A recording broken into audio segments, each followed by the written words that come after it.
Dans un monde où l'exposition est devenue presque automatique, le fait de ne pas se montrer interpelle. Ce silence numérique dérange, questionne, parfois inquiète. Pourquoi être là sans apparaître? Aujourd'hui, des millions de personnes sont présentes sur les réseaux sociaux, mais choisissent de ne presque rien publier. Elles observent, elles lisent, elles regardent la vie des autres défiler, sans transformer la leur en vitrine. De l'extérieur, ce comportement est souvent interprété trop vite. On parle de timidité, de retrait, de manque de confiance, parfois même de froideur ou de désintérêt. Mais quand on prend le temps d'écouter ces personnes, une autre réalité apparaît, bien plus profonde, bien plus humaine. Ce silence n'est pas vide, c'est souvent un espace intérieur protégé. Certaines personnes ont appris, parfois très tôt, que se montrer pouvait coûter cher. Être exposé au jugement, à la critique, au rejet, à la comparaison permanente. D'autres, au contraire, ressentent très fortement leur monde intérieur. Elles vivent intensément, mais sans le besoin de transformer chaque expérience en image, chaque émotion en récit public. Être vu, reconnu, accepté, a longtemps été une question vitale. Les réseaux sociaux n'ont rien inventé. Ils exploitent simplement ce mécanisme ancien. Chaque like, chaque commentaire, chaque notification active les circuits de la récompense. La dopamine apparaît, une sensation agréable, brève, fugace. Le problème, c'est que le cerveau ne distingue pas la reconnaissance réelle de la validation numérique. Il réagit comme si chaque signe d'approbation confirmait la valeur de l'individu. À long terme, cela crée une attente constante, parfois anxieuse, une dépendance discrète au regard extérieur. Certaines personnes, consciemment ou non, décident de s'en retirer. Elles cessent de publier, non pas parce qu'elles n'ont rien à montrer, mais parce qu'elles refusent de confier leur valeur à des chiffres. Elles sentent que leur équilibre dépend d'autre chose. De la cohérence entre ce qu'elles vivent et ce qu'elles ressentent, de la fidélité à leurs propres repères. Mais ce silence peut aussi avoir une autre origine. Parfois, la peur d'être jugé, la peur de ne pas être à la hauteur, la peur de confirmer une impression d'insuffisance déjà installée. Dans ces cas-là, le silence n'est pas un espace de liberté, c'est un refuge fragile. Extérieurement, le comportement est le même. Intérieurement, l'expérience est totalement différente. La vraie question n'est donc pas de savoir s'il faut publier ou non. La question, c'est l'intention. Est-ce un choix conscient ou une stratégie d'évitement? Une affirmation de soi ou un retrait dicté par la peur? Pour comprendre cela, il faut s'éloigner des écrans et observer ce qui se passe à l'intérieur. Car ce que l'on voit sur les réseaux n'est jamais la réalité complète. C'est une sélection, une mise en scène, une succession de moments choisis. Le cerveau, lui, compare cette version idéalisée à la vie réelle. Une vie faite de doutes, de lenteur, de contradictions. Cette comparaison active un stress ancien, comme si l'on risquait de perdre sa place dans le groupe. Certaines personnes, plus sensibles à ce mécanisme, préfèrent se retirer. Non par rejet, mais pour préserver leur équilibre émotionnel. Quand ce retrait est conscient, il devient une forme de résilience moderne. Une manière de dire « ma vie ne se mesure pas à sa visibilité ». Mes expériences ont de la valeur, même lorsqu'elles ne sont vues par personne. Car, lorsqu'on fait défiler des contenus, le cerveau n'est jamais neutre. Il évalue, il classe, il compare, qui réussit, qui est aimé, qui semble avoir une vie plus pleine. Même en sachant que ces images sont filtrées, le cerveau émotionnel n'en tient pas compte. À chaque comparaison défavorable, le corps libère du cortisol, l'hormone du stress. Autrefois, se sentir inférieur ou exclu représentait un danger réel. Aujourd'hui, le danger n'existe plus de la même manière, mais le corps réagit comme s'il était toujours là. Et cette activation se répète encore et encore, parfois des dizaines de fois par jour. Le stress devient chronique, diffus, invisible, épuisant. Certaines personnes sentent intuitivement que cette exposition les fragilise, l'anxiété augmente, la fatigue mentale s'installe. Une impression persistante de ne jamais être à la hauteur. Ne pas publier devient alors une tentative de protection.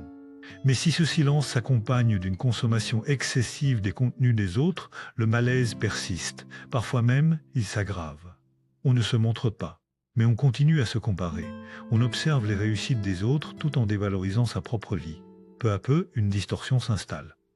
La vie ordinaire perd sa valeur. Les moments simples semblent insignifiants face aux images spectaculaires. Et pourtant, les expériences humaines les plus importantes sont souvent invisibles. Soutenir un proche, persévérer dans une difficulté, être présent, vraiment. Ces moments ne se traduisent pas en images attractives, mais ce sont eux qui construisent l'équilibre psychique et le sentiment de sens. Beaucoup de personnes qui vont mieux émotionnellement ont appris à réguler leur exposition. Certaines restent sur les réseaux, mais avec distance. D'autres s'en éloignent presque complètement, non pour s'isoler, mais pour protéger leur attention. Car l'isolement le plus destructeur n'est pas physique, il est émotionnel. On peut être entouré de milliers de contacts et se sentir profondément seul. Les relations numériques donnent parfois l'illusion du lien, sans en offrir la profondeur. Une tension apparaît alors. Entre ce que l'on montre et ce que l'on ressent, cette dissonance fatigue, use, fragilise. À partir du moment où l'on publie régulièrement, une identité numérique se construit. Elle n'est pas fausse, mais elle est partielle. On choisit ce qui est montrable. Peu à peu, ce récit devient un personnage. Mais sans, elle est partielle. Et maintenir un personnage demande de l'énergie. Le cerveau supporte mal les contradictions prolongées. Une fatigue diffuse apparaît. Une impression de s'éloigner de soi-même. Certaines personnes ressentent cela très tôt. Elles sentent que plus elles publient, plus elles simplifient leur existence. Or, la vie humaine est complexe, contradictoire, fragile. Réduire cette richesse à une vitrine crée une perte de repères. Dans les entretiens, une phrase revient souvent « J'ai l'impression de vivre pour l'image et non pour l'expérience. Le présent se fragmente. » Une partie de l'attention est toujours tournée vers l'extérieur. Ne pas publier devient alors une manière de rester fidèle à soi, de préserver une intimité psychique, de pouvoir douter, changer, se contredire sans avoir à le justifier. Mais là encore, tout dépend de la liberté du choix, car le silence peut aussi enfermer lorsqu'il est dicté par la peur.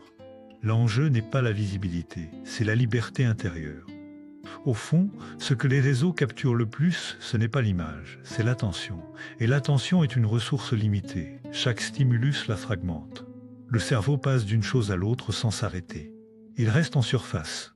Peu à peu, la capacité à être présent s'érode. Quand cette stimulation diminue, quelque chose change. Le temps semble ralentir. Les journées sont plus denses, les conversations plus profondes. Les émotions peuvent être ressenties sans être immédiatement évitées. Beaucoup réalisent alors à quel point ils étaient fatigués sans le savoir. Même immobile, le cerveau peut être épuisé. Comparer, juger et réagir intérieurement demande une énergie immense. Lorsque l'attention est constamment capturée par l'extérieur, il devient difficile de se relier à soi-même. L'ennui devient insupportable. Pourtant, l'ennui est essentiel. C'est dans ces espaces silencieux que la pensée s'organise, que le sens émerge. Ne pas publier, réduire l'exposition, c'est parfois réhabiliter ces moments. Un lever de soleil sans photo, une conversation sans téléphone, une solitude habitée. Ces expériences laissent une trace durable, parce qu'elles sont vécues pleinement. Derrière tout cela se cache une peur très ancienne.